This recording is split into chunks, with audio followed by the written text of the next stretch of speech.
یہ جہاں رہنے لائق گیا۔ سواگت ہے دوستو آپ سبھی کا آئی آر مشاعرہ میڈیا میں۔ سنیں گے دوستو عمران برطابری کی نظم۔ اس سے پہلے بہترین بات سنتے ہیں۔ ٹھکانہ قبر ہے عبادت کچھ تو کر اقبال، روایت میں ہے کہ خالی ہاتھ کسی کے گھر جایا نہیں کرتے۔ چلے پہلے سنتے ہیں عمران برطابری کی نظم۔ تو آپ سے گزارش ہے ویڈیو کو لائک کیجیے اور چینل کو ضرور سبسکرائب۔ میں ایک نظم آپ کے بیچ میں پڑھتا ہوں، میں چاہتا ہوں ایک بار تالی بجا کر کے مجھے ماحول دیں تاکہ میں ایک نظم آپ کو سناؤں۔ کل میں کہیں ایک اسٹیٹس پڑھ رہا تھا، کسی نے اپنے واٹس ایپ پہ لگا رکھا تھا کہ جب اس بیٹی کو باپ نے چتا پر رکھ کر کے آگ دینی چاہی تو لاش چیخ کر کے بولی کہ پتا جی مجھے اب پھر آگ مت دو، میں تو پہلے ہی جلائی گئی ہوں۔ میں ایک نظم پڑھتا ہوں اور آپ سے دعائیں مانگتا ہوں صاحب کہ ایک معصوم چھوٹی سی گڑیا تھی میں، اپنے بابا کی خوشیوں کی پڑیا تھی میں۔ ایک معصوم چھوٹی سی گڑیا تھی میں، اپنے بابا کی خوشیوں کی پڑیا تھی میں۔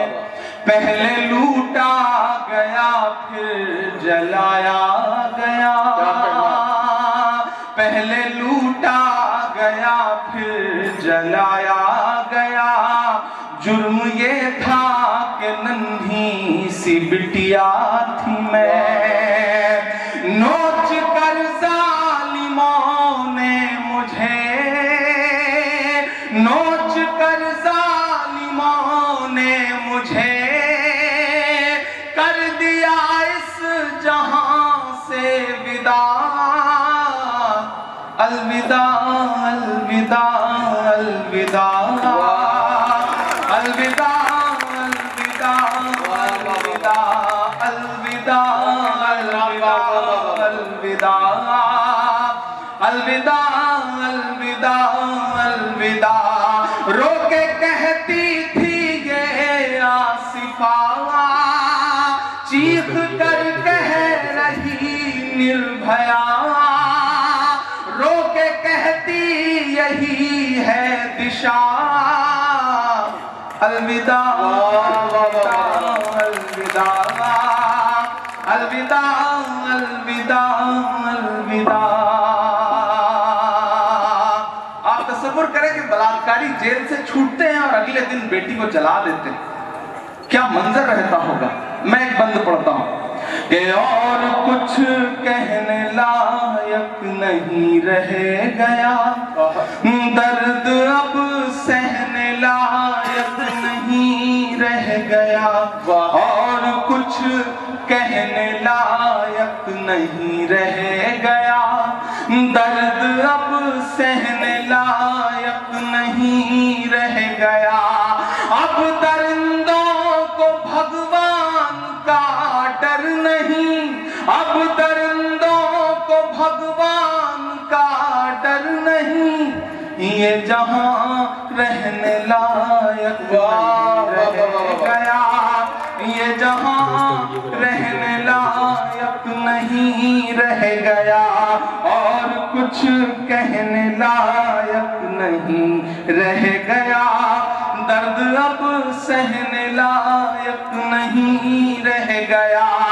اب درندوں کو بھگوان کا ڈر نہیں، یہ جہاں رہنے لائق نہیں رہ گیا، یہ جہاں رہنے لائق نہیں رہ گیا۔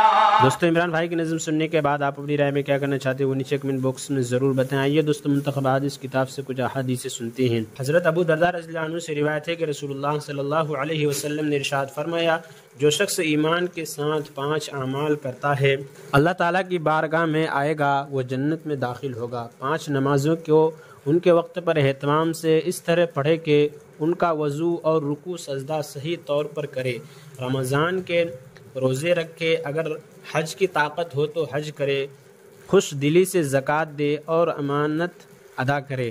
عرض کیا گیا رسول اللہ امانت کے ارادہ کرنے کا کیا مطلب ہے؟ آپ صلی اللہ علیہ وسلم نے ارشاد فرمایا جنابت کا غسل کرنا، کیونکہ اللہ تعالیٰ نے آدم کے بیٹے کے دینی اعمال میں سے کسی عمل پر اعتماد نہیں فرمایا سوائے غسل جنابت کے، کیونکہ غسل جنابت ایسا چھپا ہوا عمل ہے کہ اس کے کرنے پر اللہ تعالیٰ کا خوف ہی اسے آمادہ کر سکتا ہے۔ حضرت فضالہ بن عبید رضی اللہ عنہ روایت کرتے ہیں کہ نبی کریم صلی اللہ علیہ وسلم نے ارشاد فرمایا، میں اس شخص کے لیے جو مجھ پر ایمان لائے، فرما برداری اختیار کرے اور ہجرت کرے، ایک گھر جنت کے مضافات میں ایک گھر جنت کے درمیان میں دلانے کا ذمہ دار ہوں، اور میں اس شخص کے لیے جو مجھ پر ایمان لائے، فرما برداری اختیار کرے اور اللہ تعالیٰ کے راستے میں جہاد کرے، ایک گھر جنت کے مضافات میں ایک گھر جنت کے درمیان اور ایک جنت کے بالا خانوں میں دلانے کا ذمہ دار ہوں۔ جس شخص نے ایسا کیا اس نے ہر قسم کی بھلائی کو حاصل کر لیا اور ہر قسم کی برائی سے بچ گیا، اب اس کی موت چاہے جیسے آئے وہ جنت کا مستحق ہو گیا۔ حضرت معاذ بن جبل رضی اللہ عنہ فرماتے ہیں کہ میں نے نبی کریم صلی اللہ علیہ وسلم کو ارشاد فرماتے ہوئے سنا، جو شخص اللہ تعالیٰ سے اس حال میں ملے کہ وہ ان کے ساتھ کسی کو شریک نہ کرتا ہو، پانچوں وقت کی نماز پڑھتا ہو اور رمضان کے روزے رکھتا ہو، اس کی مغفرت کر دی جائے گی۔ حضرت ابو ہریرہ رضی اللہ عنہ سے روایت ہے کہ نبی کریم صلی اللہ علیہ وسلم نے ارشاد فرمایا، جو شخص اللہ تعالیٰ سے اس حال میں ملے کہ اس نے اللہ تعالیٰ کے ساتھ کسی کو شریک نہ ٹھہرا ہو، اپنے مال کی زکوٰۃ خوش دلی کے ساتھ ثواب کی نیت سے ادا کی ہو اور مسلمانوں کے امام کی بات کو سن کر اسے مانا ہو، اس کے لیے جنت ہے۔ حضرت جابر رضی اللہ عنہ سے روایت ہے کہ میں نے رسول اللہ صلی اللہ علیہ وسلم کو ارشاد فرماتے ہوئے سنا، جنتی جنت میں کھائیں گے اور پئیں گے، لیکن نہ تو تھوک آئے گا، نہ پیشاب پاخانہ ہوگا اور نہ ناک کی صفائی کی ضرورت ہوگی۔ صحابہ کرام رضی اللہ عنہم نے عرض کیا، کھانے کا کیا ہوگا، یعنی ہضم کیسے ہوگا؟ آپ صلی اللہ علیہ وسلم نے ارشاد فرمایا، ڈکار آئے گی اور پسینہ مشک کے پسینے کی طرح ہوگا، یعنی غذا کا جو اثر نکلتا ہوگا وہ ایک ڈکار اور پسینہ کا ذریعہ نکل جایا کرے گا، اور جنتیوں کی زبان پر اللہ تعالیٰ کی حمد و تسبیح اس طرح جاری ہوگی جس طرح ان کا سانس جاری ہوگا۔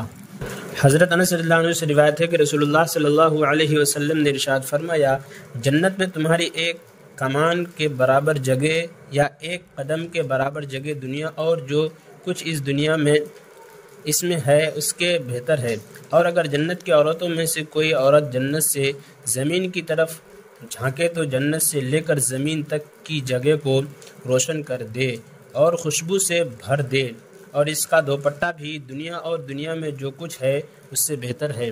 حضرت ابو ہریرہ رضی اللہ عنہ سے روایت ہے کہ رسول اللہ صلی اللہ علیہ وسلم نے ارشاد فرمایا، جنت میں ایک درخت ایسا ہے کہ سوار اس کے سائے میں 100 سال چر کر بھی اس کو پار نہ کر سکے گا، اور تم چاہو تو یہ آیت پڑھو، وَظِلٍّ ممدود، اور جنتی لمبے سایوں میں ہوں گے۔ حضرت سمورہ رضی اللہ عنہ سے روایت ہے کہ رسول اللہ صلی اللہ علیہ وسلم نے ارشاد فرمایا، آخرت میں ہر نبی کا ایک حوض ہے، اور انبیاء آپس میں اس بات پر فخر کریں گے کہ اس میں سے کس کے پاس پینے والے زیادہ آتے ہیں، میں امید رکھتا ہوں کہ سب سے زیادہ پینے کے لیے لوگ میرے پاس آئیں گے اور میرے حوض سے سیراب ہوں گے۔ اور عمران پرتاپ گڑھی سے جڑی خبروں اور نظموں کے لیے ہمارے اس چینل کو ضرور سبسکرائب کریں۔ ملتے ہیں کسی اور ویڈیو میں سے نئی نظم اور نئی خبروں کے ساتھ، تو جب تک کے لیے دیجیے مجھے اجازت اور رکھیے اپنا خیال۔ آپ دیکھ رہے تھے IR مشاعرہ میڈیا اور میں آپ کے ساتھ محمد ثاقب۔ السلام علیکم۔